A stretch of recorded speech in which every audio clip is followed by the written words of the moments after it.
그 다음에 어떻게 일이 벌어질지에 대한 감당할 수가 없잖아요.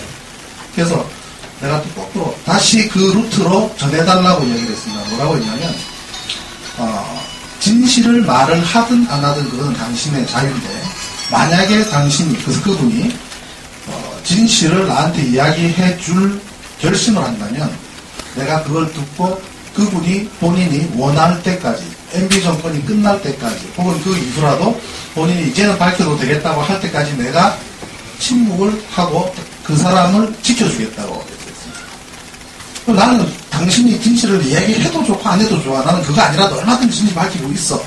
기다렸다가 망신당할 때까지 그 줄에 서든지 아니면 나한테 키팅해주고 필요할 때 이 사람이 일찍부터 나한테 소설을 줬기 때문에 내가 더 확신을 가질 수 있었다 하는 걸로 그 사람을 구제하는 면제해주도록 하든지 그건 당신이 결정하시오.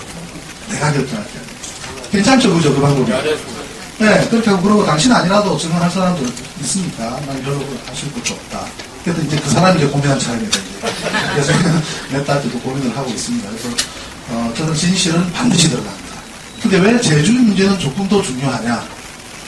천안함 문제는 뭐 1년 내에 드러날 거기 때문에 물론 중요한 문제지만 우선순위에 있어서 제주도 문제는 적어도 한 30년은 나라를 말아보는 문제입니다. 네, 그래서 그것도 조금 언급을 드리고요. 그거보다 조금 더 큰 문제가 저는 FTA, 특히 ISD 문제라고 생각을 합니다.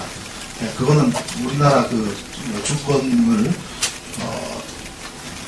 앞으로 영구히 거의 그렇게 할 우려가 있기 때문에 그 정도 언급을 하고 그리고 그것의 가장 근본적인 밑에는 국민이 그 사실을 잘 알지 못한다는 거 아니겠습니까? 그 중심에는 언론의 문제가 있습니다. 그래서 이제 그 문제를 말씀을 드리도록 하겠습니다. 우선 천안함 사건에 대해서 그동안 밝혀진 것은 지난 8월 28일 날 첫 재판이 있었습니다. 그러니까 작년에 기소를 되고 작년 5월 달에 조사를 받기 시작을 해서 작년 8월에 기소가 된 이후에 준비기일만 거의 1년 가까이가 됐습니다. 그동안에 재판부가 바뀌고요. 검사가 교체됐습니다. 검사 입장에서도 저를 조사한 검사 입장에서는 난 거의 진실을 다 알았다고 생각합니다. 그 담당 조사한 담당 검사가. 그리고 피고 측 또는 원고 측. 근데 이 재판은 피고는 재판을 하고 싶어 한 날이고 원고는 안 나오려고 한 날이 이상한 재판입니다. 네, 그래서 검사님께서 아주 부담이 되셨는지 900 검사한테 맡겨놓고 자기는 다른 데로 이사를 가버렸어요. 네, 그러다 보니까 자꾸 이제 미뤄지고 해서 1년 만에 첫 재판이 금년 8월에 있었습니다. 근데 첫 재판부터 기가 막힌 증언이 나온 거죠. 첫 재판에 나온 대경 501호 함의 유종철 부함장이 처음에 사고가 난 지점으로 가라는 명령을 받았는데 어떻게 받았느냐 하니까 처음에는 그럽니다. 우리 배 타는 사람들은 좌표 몇 도, 북위 몇 도, 경도 몇 도, 어디로 가라. 이거보다는 백령도 서남쪽 을마 쪽으로 달려가 하고 지시가 내려집니다. 그러면 그쪽으로 달려갑니다. 가는 동안에 전문으로 팩스로 날라옵니다. 정확한 위치와 사고 원인이 나옵니다. 그게 뭐냐? 정확한 위치와 함께 좌초였다라는 증거예요. 좌초였다. 해경 함정이 달려갈 때 그 원인을 좌초로 받았다 이거죠. 그리고 달려갔다는 겁니다. 그리고 두 번째 재판에서는 해군 작전사령부의 작전처장이 사고 원인에 대해서 무엇이라고 보고를 받았느냐, 또 상부에는 무엇이라고 보고를 했느냐라는 질문에 좌초로 보고를 받았고 좌초로 보고했다라고 증언합니다. 이 사건이 참 그 재판으로 끌고 간 게 너무나 다행스러운 것은 아무리 어떤 기사가 나오더라도 그 사람이 재판정에서 거짓말을 하게 되면 그 위증해제가 굉장히 큽니다. 어떻게 됩니까? 거의 구속됩니까? 위증해제가 사안에 따라서. 네, 그래서 법정에서 거짓말하는 걸 굉장히 크게 다루기 때문에 거짓말을 못하는 것 같아요. 그러니까 보통 한 증인마다 적게는 한 200개, 많게는 한 300개까지도 질문을 하게 되는데 그 파상 질문에 모르겠다, 아니다 하는 거짓말도 한계가 있지 않습니까? 네, 그러다 보니까 진실의 일부분이 드러났습니다. 좌초로 보고를 받았고 시간도 9시 22분이 아니라 9시 15분에 사고가 났다는 것으로 보고를 받았다고 실토를 했습니다. 작전처장이. 그리고 또 중요한 것은 저희가 천안함 사고가 나고 바로 다 따라앉은 줄 알고 계셨죠? 그죠? 배가 파손되면서 따라앉은 줄 알았지 않습니까? 아니었습니다. 무려 16시간 동안이나 천안함이 떠 있었습니다. 물 위에. 이해가 안 되죠? 함리는 바로 가라앉았습니다. 함리는. 근데 함수는 16시간 떠 있었습니다. 네. 그 다음날 아침에 늘 보면은 우리 저 천안함 관련된 그 위에 함수가 물 위에 살짝 떠 있는 사진 있죠. 그 사진을 가지고 제가 추적을 해서 이 사진이 어떻게 도대체 나온 건가 했더니 국방부에서는 뭐라고 거짓말하냐면 깔아앉았던 데가 떠내려가다가 모래톱에 걸려서 잠시 올라왔다는 거예요. 그때 가라앉은 배가 올라온 건 유령선 말고는 없습니다. 세상에. 그래서 이 모양 이상한 물리 법칙을 위배하는 그런 현상이 있나 그래요. 그게 사실이 아니고 해경 501함이 생존자들을 다 배에다 싣고 밤 9시, 10시, 밤 10시 이후부터 생존자를 구조를 해서 해경 501호에 다 데리고 있다가 해군한테 인계해준 시간이 새벽 5시 10분 인계해줬습니다. 해주고 인계해주고 아침 7시 10분까지 천안함 함수 옆에 있었다는 거예요. 그리고 그때까지 배는 5m, 10m 정도 이렇게 보일 정도로 함수가 떠 있었다는 거예요. 법정에서 정을 했다는 거예요. 안 가라앉았습니다. 그리고 7시 10분에는 어떻게 하는가? 501호는 다른 목적, 다른 지시를 받고 이동을 하면서 해경 253호한테 인계를 합니다. 현장을. 인계를 하고 그때부터는 253호가 함수 옆을 지킵니다. 그 비기밍 돕니다. 그러다가 어떻게 됐는지 오후 1시 37분경에는 배도 사라지고 지키고 있던 해경도 조용히 사라집니다. 그리고는 계속 국민들한테 배를 못 찾았다고 거짓말을 합니다. 16시간 떠 있었으면 거기다가 더 깔아앉지 못하도록 고무 튜브를 달든지 아니면 하다못해 풍선을 달아서 부위를 달아서 위치를 확보를 하든지 그 상태에서 잠수부가 들어가서 혹시 생존자가 있는지 찾든지 해야 될 거 아닙니까? 일체 안 했습니다. 일체 안 했습니다. 더 놀라운 사실은 해군 작전처는 부산에 있습니다. 사고 지점은 백령도, 그 다음 사고가 관련된 사령부는 평택의 이함대 사령부, 그리고 진해에는 해군 기지가 있고요. 목포에는 상암대 있고 동해에는 일함대가 있지만 부산 끄트머리에 작전 사령부가 있습니다. 근데 부산에서 모든 작전을 총괄합니다. 사고는 서쪽에서 났는데 그게 가능한 것이 애들 컴퓨터 게임하듯이 모든 현황이 스크린상에 다 나타나기 때문입니다. 현황이. 그게 KNTDS라는 시스템입니다. 이 천안함 사건은요. 첫째, 이 배가 어디에 있다가 어디로 갔느냐. 그죠? 그 자료가 있어야 되고. 사고가 날 당시에 막 주고받은 엄청난 교신이 있을 거 아닙니까? 어떤 교신이 있었느냐. 두 번째. 그 다음에 디지털 정보로 쭉 트레이싱되고 있는, 쭉 추적되고 있는 배의 항적이 어떻게 되느냐. KNTDS 정보. 그 다음에 그 당시에 조탑, 탈을 움직이는 친구가 어느 맥도, 각도로 움직인 기록이 다 나옵니다. 어떻게 움직였느냐. 그 다음 그 당시에 엔진은 어떻게 썼느냐. 전진이냐, 부진이냐, 속도는 얼마나 났느냐. 요 5가지 정보 있으면은 옳지 아프게 합조 다니고 다 필요 없습니다. 근데 이 어디 간다니까? 비밀이다, 기밀이다, 이렇게다, 기밀이다, 비밀이다. 이 5가지가 다 비밀이라는 거예요. 아덴만 보십시오. 아프리카 소말리아 대전 때 그 엄청난 작전을 하면서 그냥 스포츠 중계하듯이 했잖아요. 그죠? 사고가 나서 깔아앉아가지고 한 게 무슨 비밀입니까? 사고 난 배가 어디서 어디로 왔냐고 왜 비밀이냐 말이죠. 네, 그렇게 하고 있습니다. 그래서 결국은 국방부에서는 진실을 묻어놓은 채 허상으로 이제 가공에 그걸 만듭니다. 왜 그렇게 했을까 궁금하지 않습니까? 해난사고입니다.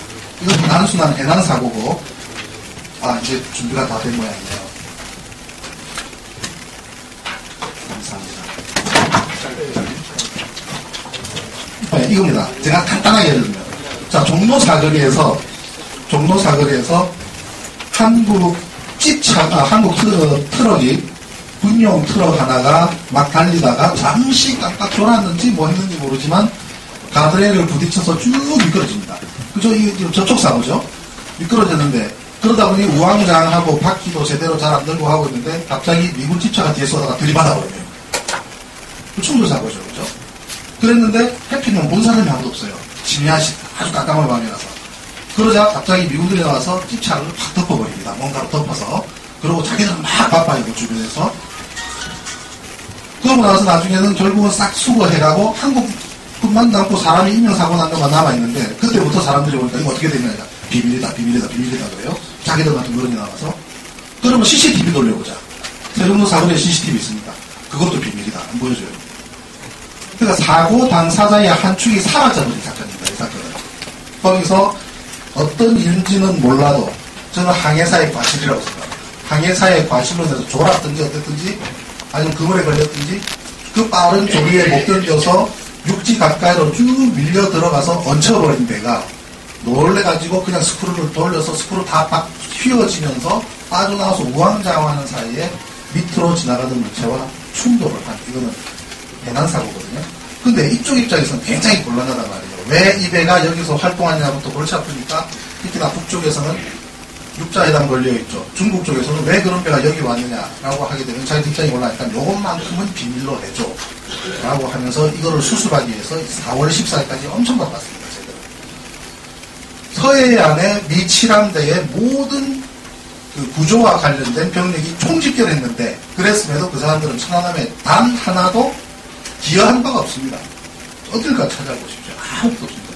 함주호 중위가 돌아가셨을 때 산소 탱크에 들어간, 쌀보함에 산소 탱크에 들어간 게 유일한 기여입니다. 그 외에는 미군 잠수부가 한국군 인명구조는커녕 시신건지로 들어간 일조차도 없습니다. 그들은 그들 사고를 수습하기에 엄청나게 바빴습니다. 지금은 말씀드리긴 곤란하지만 그것이 어떻게 처리되었는가가 지금 추적이 되고 있습니다. 그리고 일부분은 재판 중에 법정에 자료를 제출을 했습니다. 그리고 물밑을 지나가다가 들이받은 실체에 대한 자료도 한 2가지 정도를 법정에서 제출을 했습니다. 미국 입장에서는 그 자체를 언제까지 보호를 할 것인가. 그 문제는 결국은 나중에 이 사람들이 그거를 피해가려고 그러면은 국익이라는 걸 반드시 들고 나갈 겁니다. 아무리 국익이라고 하지만 이 사고 자체를 엉뚱한 사람을 끌어들여가지고 몰아가지고 해서 대한 책임은 피할 수가 없겠죠. 그렇지만 그러니까 미국은 한 번도 누구의 소행이라고 밝힌 적이 없습니다. 어떤 보도를 보더라도 한국의 입장을 존중한다. 유일하게 그 사람들이 하는 말이 한국의 입장을 존중한다는 그 말밖에 없습니다. 이번에 법정에 새롭게 제출한 자료 중에 어뢰가 나왔죠. 그죠? 어뢰가 하나가 아니고 2개입니다. 어뢰가 2개입니다. 이해가 안 되죠? 왜 어뢰가 2개냐면요. 처음에 5월 15일 날 북의 공격이다라고 하면서 어뢰 사진을 공개를 합니다. 언론에다가. 오로지 사진 한 장밖에 없습니다. 굉장히 낡은 사진에 어떻게 50일 만에 이렇게까지 녹여날 수가 있느냐는 문제가 나왔고, 첫 번째가. 두 번째는 이 어뢰가 북의 어뢰라는 것을 무엇으로 입증할 것이냐는 이 2가지 문제가 논란이 됐습니다. 그랬더니 한 일주일 있다가 새로운 어뢰가 나타납니다. 유리 케이스 안에 넣어가지고 공개하지 않습니까? 그 어뢰는 1번을 달고 나옵니다. 1번 어뢰. 그 유명한. 근데 문제는 그 1번 어뢰가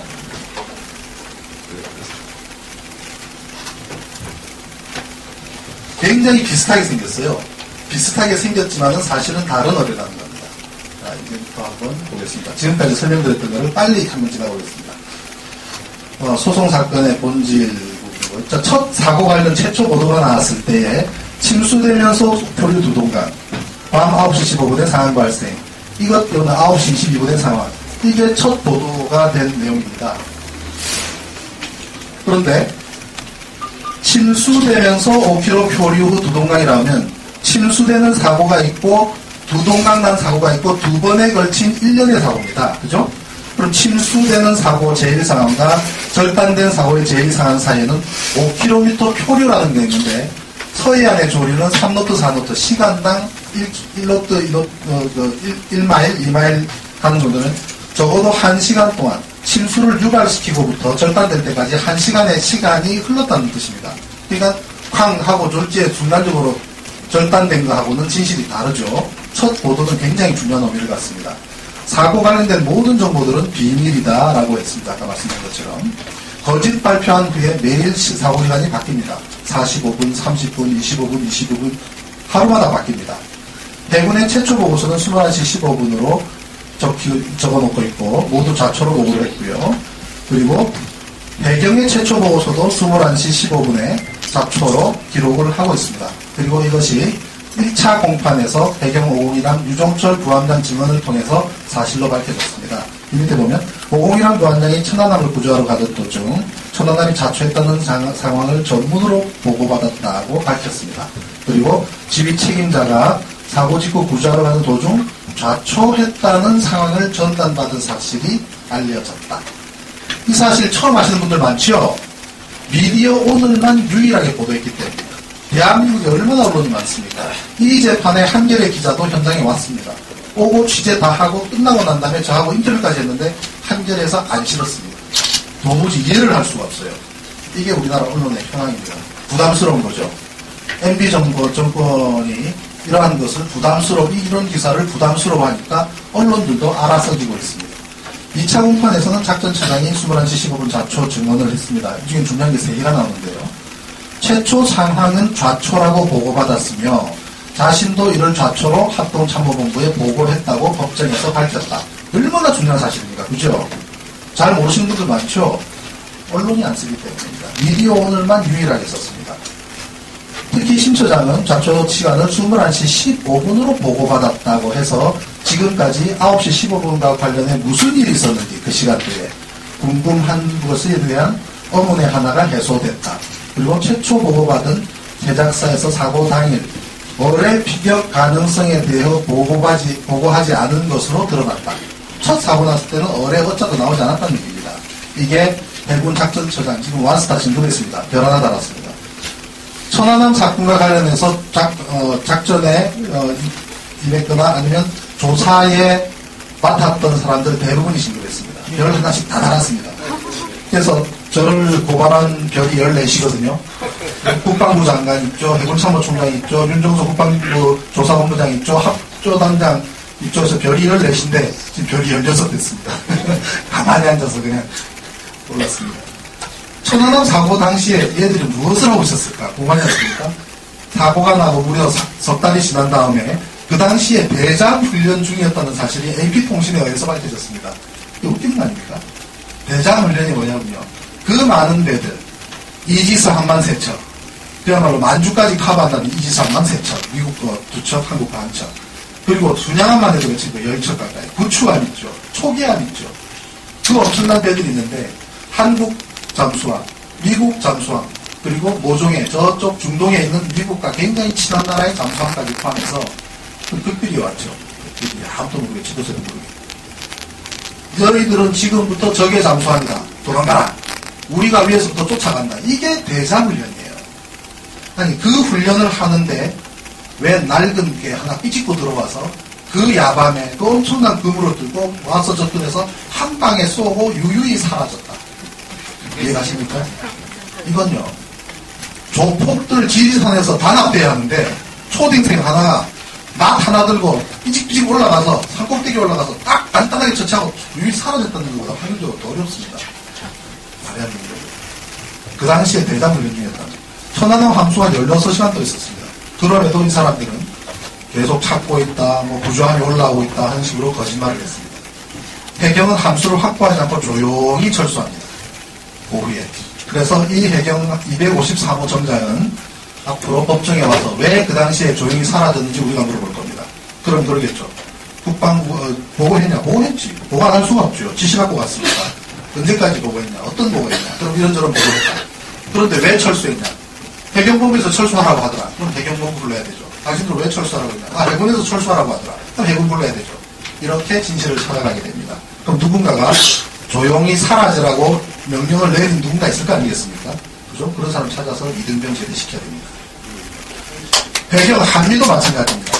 한미 발견했음에도 불구하고 배경이 한미를 발견해서 군에 통보를 했는데 군 당국은 무시를 합니다. 27일 사고 난 다음 날 한미 찾았단 말이죠. 찾았는데 무시합니다.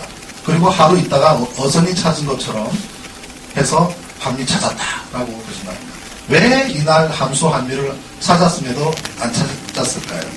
다른 데서 바빴기 때문에. 저쪽 미국 쪽의 사고가 너무나 중요했기 때문에 그 사람들한테는 거기서 매달려가지고 작업도 없고 하느라고 우리 쪽은 거들떠볼 여력이 없었고 첫 번째. 두 번째는 사고가 나자 불과 10분, 20분 내에 모두 다 사망했다는 사실은 해군에 조금이라도 몸담은 사람은 상식처럼 압니다. 이미 다 사망했는데 하루 만에 건져내서 그 당시에 69시간 살 가능성이 있다 어떻다 하면서 국민들을 애타게 만들고 그죠? 그렇게 뭐 무슨 산소를 주입하니 뭐 하니 이미 떨어져 나간데 무슨 산소를 주입합니까? 연도로 떨어져 나가서 연돌 밑에는 바로 엔진실인데 사람이 살지 않는 곳에 산소를 주입하니 거짓말 해가면서 그렇게 이틀 동안 지혜의 시간을 걸죠. 근데 이미 다 사망했다는 사실은 다 압니다. 잠수함이 아니거든요. 공기 들어오는 구멍으로 물 다 들어오죠. 케이블 다니는 쪽으로 물 다 들어오기 때문에 또 이 배가 거꾸로 뒤집어졌으면 포세이돈 아드벤처 영화처럼 공기 포켓, 에어 포켓이 존재할 가능성이 있지만 그냥 내려갔기 때문에 전혀 있을 가능성이 없습니다. 천안함 사건 15분의 니은자식 1호의 니은을 그려서 45분으로 조작을 한 것도 밝혀졌습니다. 조작에 대갑니다. 우리 합참은. 해군 작전 상황도 발견을 해서 내가 이렇게 좌초다라고 했더니 여기에 좌초라고 최초 좌초라고 써있는 이 기록 있는 작전 상황도는 이거는 뭐냐, 당신들이 좌초를 인정한 거 아니냐라고 했더니 이거는 지금 해군 작전도는 맞는데 갑자기 그냥 희생자 가족들이 와서 이걸 뺏어가서 낙서를 했다는 거죠. 무슨 뺏어서 낙서를 합니까? 그랬더니 KBS 뉴스에 이 사람이 들고 있는 게 영상에 고스란히 잡혀서 증거가 나왔습니다. 이 사람이 손으로 가르치면서 얘기하고 희생자 가족들은 얌전히 있고 해군 대령까지 나와서 같이 설명을 하고 있습니다. 그렇기 때문에 이 사람들이 낙서한 게 아니라 자기들이 기록한 것이라는 게 밝혀졌고요. 이게 또 추정 60분에서도 사실이 밝혀졌습니다. 그 당시에 최초 자초라는 말을 했다. 저 지도를 가지고 우리한테 설명했다는 것을 증언을 했습니다. 자, 어뢰가 하나가 아니고 둘입니다. 위의 어뢰는 처음 사고가 나자 좀 더 크게 보겠습니다. 사고가 나자 위의 어뢰를 하면서 어뢰를 발견했다고 발표를 합니다. 근데 너무 지저분하잖아요. 그래서 지저분하다. 이게 어떻게 북한 거라고 어떻게 확정하냐 했더니 그거보다 조금 양호한 게 20일날 튀어나옵니다. 나와서 이 안에 1번이 있다는 거죠. 왜 이런 짓을 했을까요? 가운데 보시면 옴포하게 들어갔죠. 요거하고 비슷하게 만들기 위해서 여기는 프레스로 찍었습니다. 가까이서 보니까. 프레스로 찍었어요. 이게 같습니까? 다르죠. 날개 다르지 않습니까? 다 다릅니다. 다른 비슷한 두 개를 만들었어요. 이거 보니까 맞다. 이것이 너무 낡았다. 두 번째, 이거 북한 걸 어떻게 확정해야 되냐. 야, 그럼 한글 써놓자. 이렇게 된 거 아닙니까? 그래서 여기다가 1번 적어넣습니다. 자, 1번을 쓰려다 보니까 녹이 너무 낮습니다. 그래서 뭔가로 닦습니다. 이렇게. 좌우로 두 번에 걸쳐서 닦아 놓으니까 여기에 닦인 자국과 닦지 않은 자국이 선명하게. 그죠? 우리, 무슨 분들 파운데이션 바를 때 바른 부분과 바르지 않은 부분은 차이 나는 것처럼 이렇게 납니다. 그래놓고 요 위치에다가 1번 썼습니다. 제가 심심풀이 우리 사무실에 한 번씩 오는 사람들한테 뭐라고 했냐면요. 여기 보면 녹이 하나, 둘, 세 개가 있죠. 녹이 있고, 녹이 있고, 녹이 있죠. 이 녹을 없앤 다음에 종이를 주고 당신이 해군이라 치고 하면 1번 한번 써보라 그러면 대부분 10중 8구 가운데 적습니다. 근데 녹이 있는 종이를 주면 전부 다 여기 적더라고요. 심리적인 테스트가 되었습니다. 1번을 고르지 않으면 썼기 때문에 우둘두툴하게 이렇게 차이가 납니다. 색상의 차이가 납니다. 매끈하게 지나간 데는 파란색, 녹 위에 지나간 데는 짙은색, 건너뛰면서 지나간 데는 빨간색으로 차이가 납니다. 그래서 녹 위에 매직이 그려졌다 했더니 저를 빨갱이로 몰아서 모든 신문들이 있는 프로다고 했습니다. 흡착물질. 흡착물질 참 골치 아프잖아요. 아주 간단하게 설명해 드릴게요.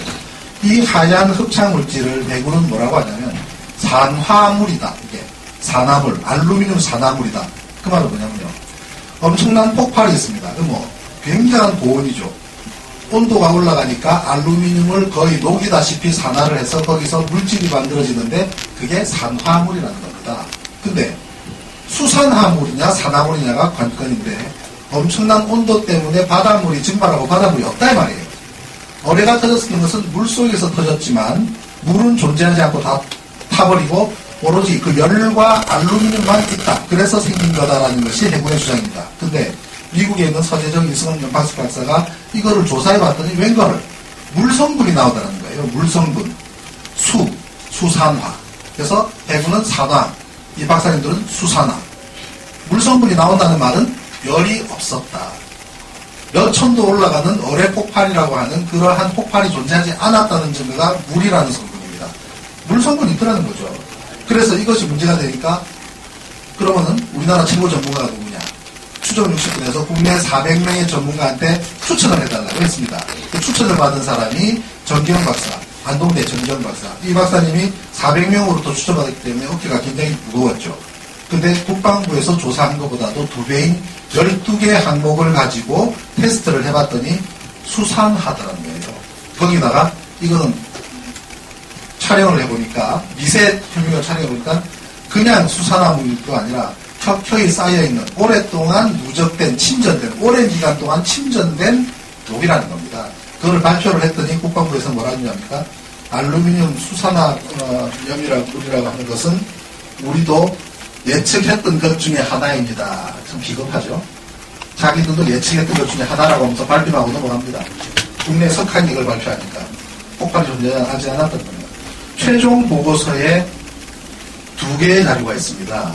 처음에 부타실에서 사망한 사람들이 부타실에 나 지금 비상이야 하고 부타실로 뛰어내려갔다는 보도가 나왔습니다.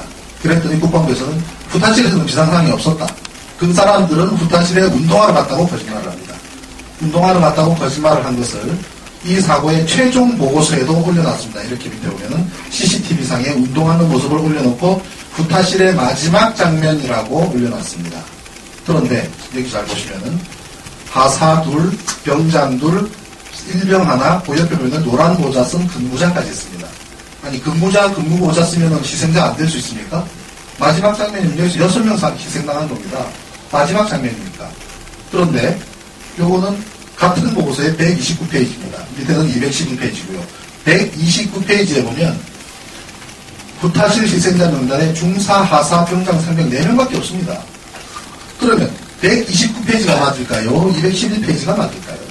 129페이지. 위에 게 맞습니다. 왜 맞냐면 부타실에서 희생자를 건질 때 언론이 보도를 했거든요. 누구 나왔다, 누구는 어디서 나왔다, 실시간으로 보고 나왔지 않습니까? 그 보도된 자료에 모아진 것이 위의 자료입니다. 중사, 하사, 병장, 상병이면 한 팀입니다. 그죠? 얼핏 봐도 운동하러 간 사람보다 한 팀일 가능성이 높죠? 근데 이 밑에 보면 이 사람들 이렇게 운동하고 있었다면 이 장면은 CCTV라는 것의 생명이 뭐냐면요. 시간과 날짜입니다. 이 CCTV는 날짜와 시간이 기록이 없습니다. 저는 이거는 CCTV를 복원을 해서 이날 마지막 장면이 아닌 그 며칠 전 언젠가 운동하는 장면의 하나를 사진을 캡처를 해서 올린 조작된 거라고 저는 생각합니다. 심지어 저는 비전재판 중에서 했습니다. 이 사람 중에서 신원을 확인해 보면 생존자가 있을 가능성도 있다. 나중에 갈 겁니다. 최원일 함장도 법정에 나와야 되거든요. 이 사람 좀 더 생명을 누구냐 물어볼 겁니다. 물어봐서 실종된 희생자인지 생존자인지 따져볼 겁니다. 확률적으로. 그래서 거짓말을 했습니다. 프로펠러를 임의로 해서 납니다. 어느 날 밤 야간에 천막을 치고 잘라냅니다. 밑을. 배를 건지고 난 이후에도 그래놓고 부러졌다고 거짓말을 합니다. 이 배를 올리려다 보니까 프로펠러 밑에 돌출한 부분이 바지에 닿습니다. 그러면 국민들한테 아이고 배를 올려가지고 올리려다 보니까 바지 밑에 닿네요. 아이고 잘못했습니다. 이거 좀 자르겠습니다. 라고 하고 잘라야죠. 밤새도록 딱 막아가지고 지네끼리 싹 잘라놓고 밑에를 이렇게 카팅해놓고 부러졌다라고 거짓말을 합니다. 이런 것까지 사소한 것까지 거짓말합니다. 그랬더니 잘라낸 것까지 이렇게 누군가 사진 찍은 자료가 올라왔습니다. 네티즌도 대단하지 않습니까? 이런 자료를 어디서 찾을까요? 이 사람들 분명히 잘라냈다고 내가 글을 썼더니 누군가가 댓글로 이 사진을 보내주더라고요. 잘라내고 난 조각이 여기 있다 이거죠. 여기에 대해서 해군은 아무 소리 못합니다. 할 말이 없죠 뭐. 프로펠러 송사는 좌초한 상태에서 열심히 돌려가지고 찌그러진 건데 무슨 관성이다 보다 해가지고서 거짓말했는데 만약에 관성이라면 휘어지는 방향이 반대였어야 됩니다. 근데 거꾸로 실험 데이터가 나왔어요. 그러니까 그러고 나니까 이분이 충남대학교 노인식 교수인데 그러면 원인이 뭔지 모르겠다라고 슬쩍 거짓말을 합니다. 집에 있는 선풍기 돌리다가 코드 빼보십시오. 휘어지는가 프로펠러가 안 휘어집니다. 이거는 휘어질 수가 없습니다. 이것이 엿가락입니까 이게? 네, 그런 거예요. 올해 추진 구멍에서 가리비가 발견됐어요. 조개가 발견됐죠. 이건 참 대단한 사건입니다. 보십시오. 이 구멍 안에 조개가 있는데 조개도 흡착물질을 안고 있죠. 이 현상만 가지고 본다면 이겁니다. 자, 깨끗한 어뢰가 날아가서 배 밑에서 터졌다. 깨끗한 어뢰입니다. 터졌는데 순간적으로 0.00001초 만에 엄청난 폭발이 일어서 알루미늄과 그 열에서 하얀 생성 물질이 생성되는 그 순간에 조개가 헤엄을 쳐서 먼저 들어간다는 거예요. 말 됩니까? 네. 그래야만 이 사진이 나옵니다. 자, 이 안에 들어앉아서 그래서 내가 이걸 보니까 어떻게 이게 가능하지? 그랬더니 국방부 요원들을 이 당시에 이게 어디 있었냐면요. 전대기념단이 있었거든요. 전대기념단으로 국방부 요원을 3명을 즉시 보냅니다. 보내서 이거를 손가락으로 휘고 파가지고 뜯어내버려요. 없앱니다. 없애놓고 딱 그날 오후에 조개를 건져봤더니 이거는 서해안에 있는 비단가리비로서 이거는 제가 지금 양식업자 전문가들한테 물어보니까 참가리비고 동해안에만 서식하는 품종입니다.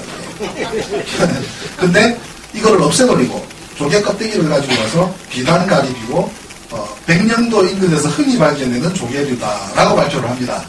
그래서 내가 이상하다. 그런 의미에서 사이즈를 2.5cm 곱하기 2.5cm라고 발표를 해요. 국방부가. 이렇게 안 큰데 싶어서 내가 우리 변호사를 데리고 이강훈 변호사님을 데리고 또 블로거 흥명을 데리고 셋이 현장으로 갔습니다. 가서 바로 코앞에서 유리케이스안에 들어있습니다. 아무리 봐도 엄지손가락 사이즈 2cm가 안 되는 거예요. 그래가지고 전복을 손가락으로 이래가지고 나가지고 그 앞에 있는 조개탕집에 들어가가지고 소주 한 병 시켜서 딱 똑같더라고. 소주병 뚜껑 똑같다. 사이즈가 2cm밖에 안 됩니다. 2cm밖에 안 되는 데에서 길이가 절반밖에 안 돼요. 근데 어떻게 2.5 조개가 나오는 겁니까? 황당해가지고 이상하다. 2cm 구멍에서 어떻게 2.5cm짜리 조개가 나오냐? 그렇게 했더니 국방부가 아무 소리를 안 하더라고요. 일주일 동안 침묵하더라고요.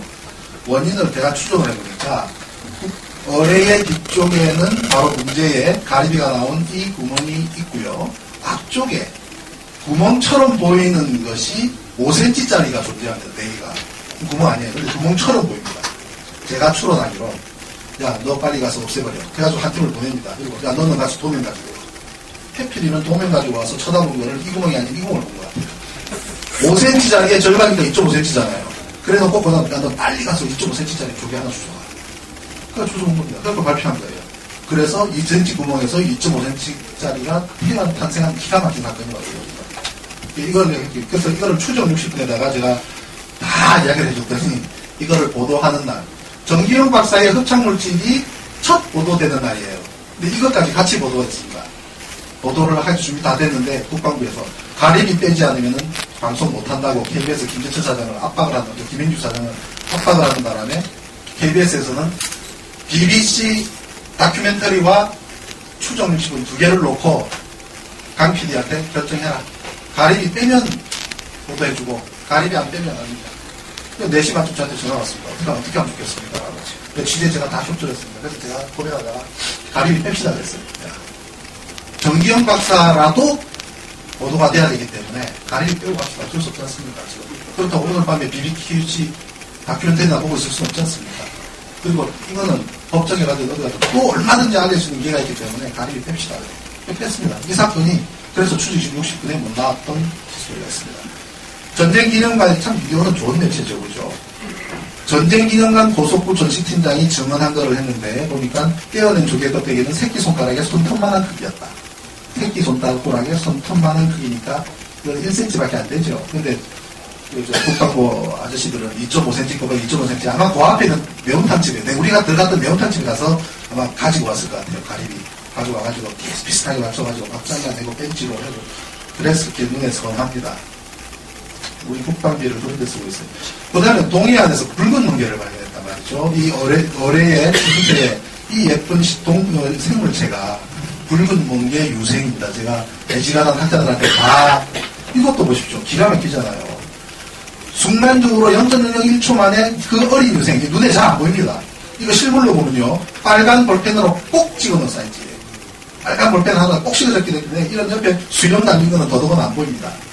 이거는 그 마이크로 사진으로 가까이 돼서 찍는데 이거 찍은 사람이 우리 그 서프라이즈의 네티즌인 가을밤이라는 사람이 이거 찍는데 대단한 사람 아닙니까?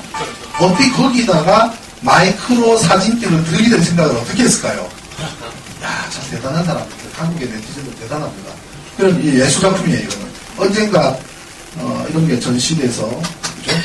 시청에 자, 요 라인상에 요 하나가 아니라 여러 개가 있는데 요거를 내가 공개를 했더니 이걸 또 없애버립니다. 없애버리고 난 다음에 DNA 조사를 했더니 DNA가 안 잡히잖아. 생물체가 아니다라고 결론냅니다. 국방부가.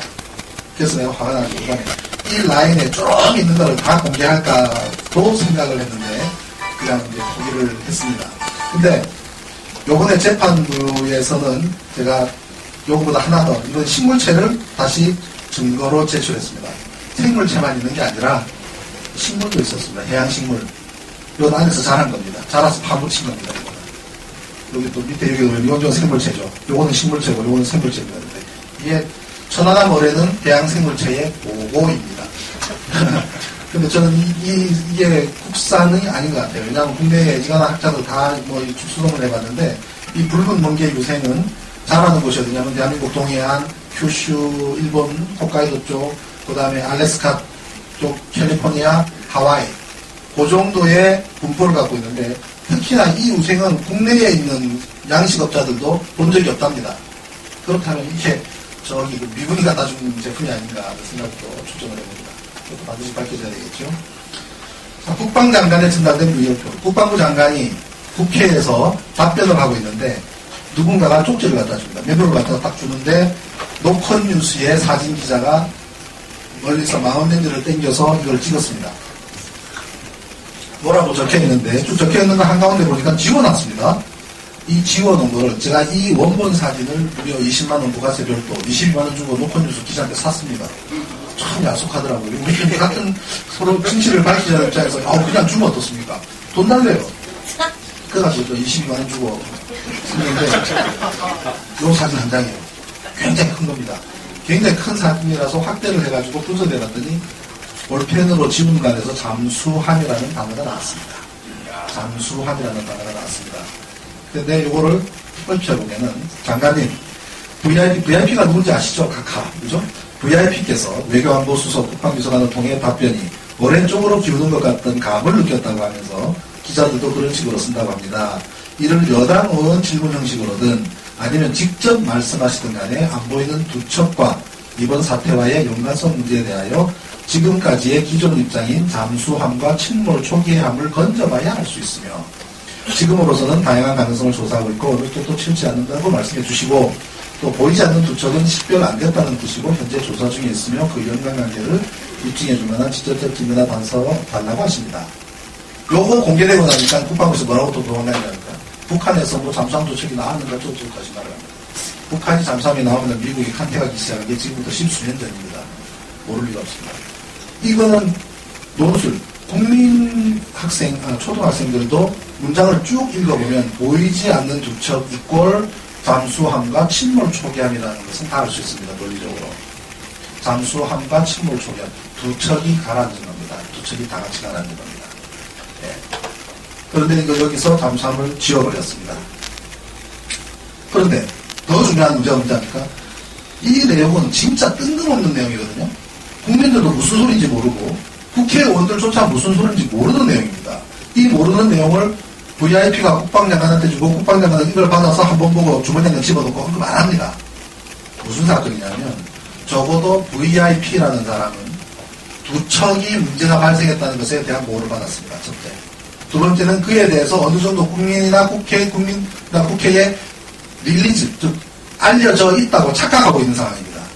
그리고 그에 대해서 너무 진도당하지 말고 북한 쪽으로 너무 어뢰 쪽으로 가지 말고 적당히 조사 중이라고 이야기하라는 식으로 오다를 내린 겁니다. 그런데 국방장관은 이거를 묵살하고 얘기하지도 않고 집어넣어버리죠. 즉 진실과 VIP가 알고 있는 내용과 국민한테 알리는 내용 그 중간에 있는 사람이 자기 마음대로 재단하고 있다는 굉장히 중요한 증거입니다. 이 당시에는 VIP도 어뢰 쪽으로 가는 것이 부담이 느껴졌지 않습니까? 그죠? 사실이잖아요. 그런데 국방장관은 계속 그쪽으로 밀어붙입니다. 그리고 결국은 5월 27일 날 지방선거를 일주일 앞둔 시점에 VIP는 전쟁기념관에서 서서 비장한 어조로 북한을 비난을 하는 일이 벌어집니다. 그때까지 충분히 교육이 된 거겠죠. 이게 굉장히 중요한 자료입니다. 이제.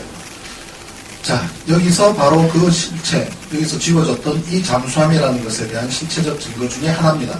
그 외에 다른 거는 제가 오늘 아까 안 넣었습니다. 이거. 법정에는 제출을 했습니다만 이거 하나만 보여드릴게요. 함수와 함리가 절단이 됐습니다. 그죠?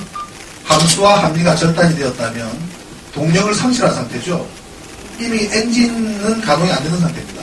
이때부터는 함수든 함리든 조류를 따라서 떠내려가는 것 외에는 남아있는 게 없습니다. 조류는 어느 방향입니까? 왼쪽으로 갑니다. 이 두 개를 나란히 제가 붙여서 그렇지 이 상태에서 왼쪽으로 쭉 왼쪽으로 이쪽으로 이쪽 방향으로 떠내려가는 모습인데 웬 중간에 있는 물체 하나가 발견이 됩니다. 근데 이거는 조류를 거슬러 갑니다.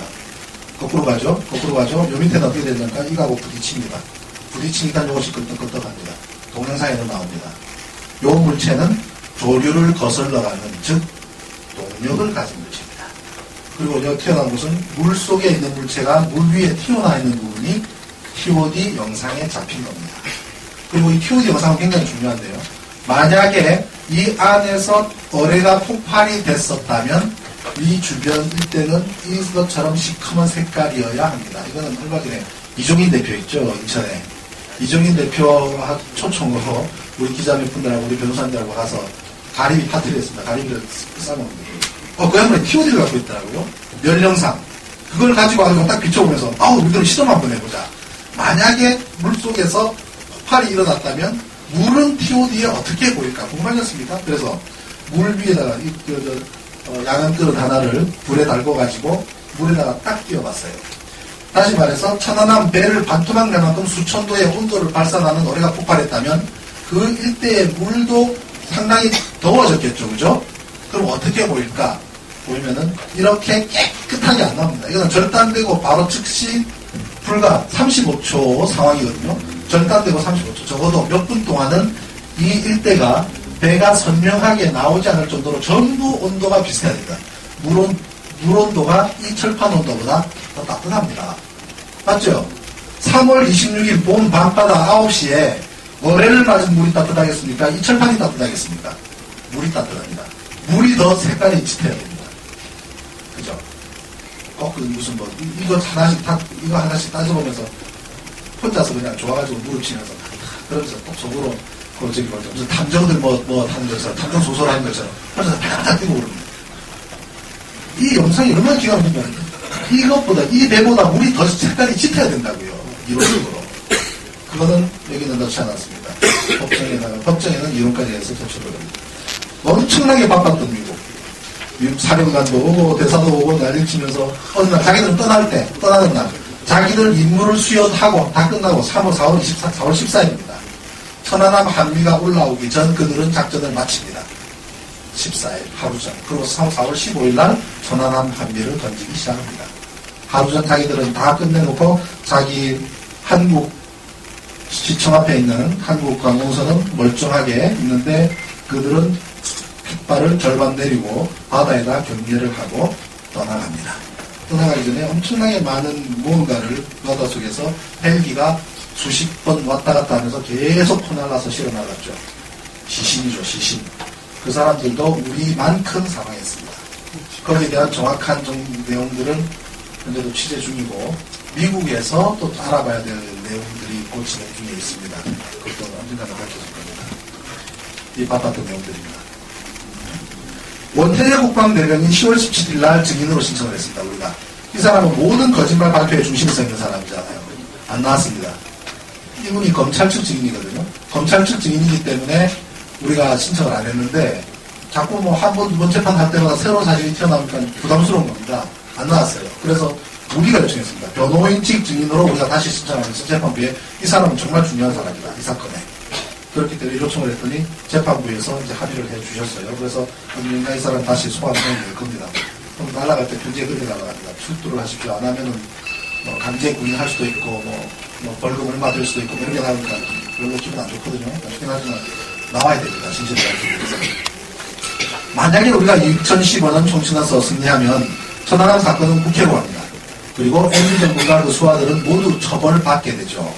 하지만 만약에 2012년 총선에서 전화 받으시죠? 전화 받으십시오.